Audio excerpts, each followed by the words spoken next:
Allahu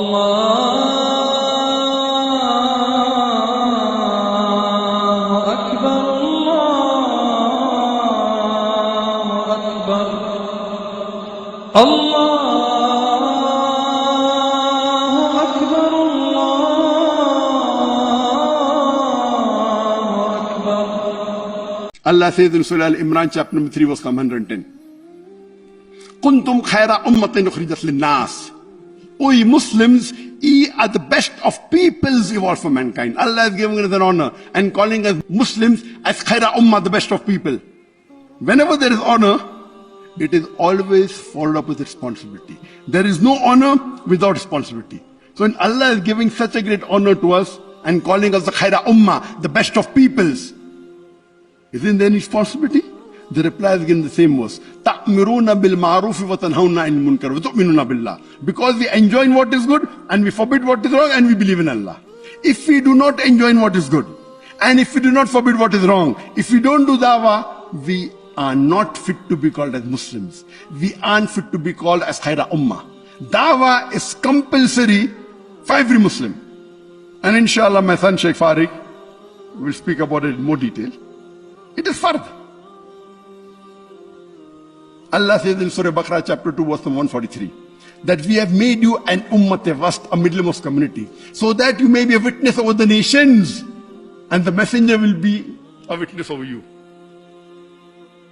It's our duty to convey the message of Allah subhanahu wa ta'ala. And our life, the Islamic life, is a balanced life. Unlike other beliefs, it either talks about the body or fulfillment of the soul. Islam, the solution is for the body and for the soul. Our beloved Prophet said, it's mentioned in Sahih Bukhari, volume number 3, hadith number 1975. The beloved Prophet said, Abdullah, one of the Sahabas, may Allah be with him, I have heard that you fast all days and pray full nights. He said, Ya Rasulullah. The Prophet said, do not do it. Fast one day, do not fast the next day. Pray part of the night, sleep for part of the night. Your body has right over you. Your wife has right over you. So Islam is a justly balanced religion. It doesn't believe in monasticism. Doesn't believe in renouncing the world. The dunya in Islam is part of the deen. It is a holistic solution. And furthermore, when we see, when people talk about happiness, talking about billionaires, we know the example of Christina Onese, who inherited wealth after her father died, who was a billionaire, and during interview she was asked that you are the richest woman in the world. She said, yes, I'm the richest woman in the world, but also the most unhappiest woman in the world. She didn't get peace, she didn't get happiness, and later on she committed suicide.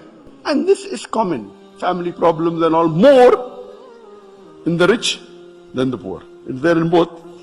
But rich wealth does not get you happiness. Allah says the wealth is a fitna, is a test for you. And Allah says in the Quran, in Surah Rad, chapter number 13, verse number 28, verily in the remembrance of Allah do hearts find contentment. Verily, in the remembrance of Allah, do hearts find contentment. And that reminds me of a very good example of one of the greatest scholars of the medieval age, Sheikhul Islam Ibn Taymiyyah. And we knew he lived a life of poverty. He was imprisoned, he was threatened by the enemy, he was tortured. So when the enemy threatened him, what did Sheikhul Islam Ibn Taymiyyah said? He said, that what can you do to me? What can you do to me? If you imprison me, if you put me in jail, I would do zikr of Allah. Zikr, praise, and remember Allah. If you exile me, I would tafakkur. I would contemplate on the creation of Allah. If you execute me, I would be a shaheed. I would be a martyr. My Jannah is in my heart. Imagine a person who's not afraid of dying. Whatever you want to do, you do. You cannot take away the Jannah. My Jannah is in my heart, and I'm not of this dunya, I'm for akhirah. So this is true happiness. Even though he lived in poverty, even though he was taught, and if you read the statement of Ibn Qayyim, may Allah have mercy on him, he was one of the well-known students of Shaykh al-Islam Ibn Taymiyyah. He says, the life that Shaykh al-Islam Ibn Taymiyyah lived of poverty, he was imprisoned, but I've never seen in my life any man who's more happier than Ibn Taymiyyah. Imagine life of poverty, being tortured to give up his mission. He didn't budge. If you imprison me, I will do zikr of Allah. If you exile me, I will contemplate on the creation of Allah. If you execute me, I'll be shaheed. My Jannah is in my heart, so you cannot take away his Jannah. So this is true happiness. Allah, Allah.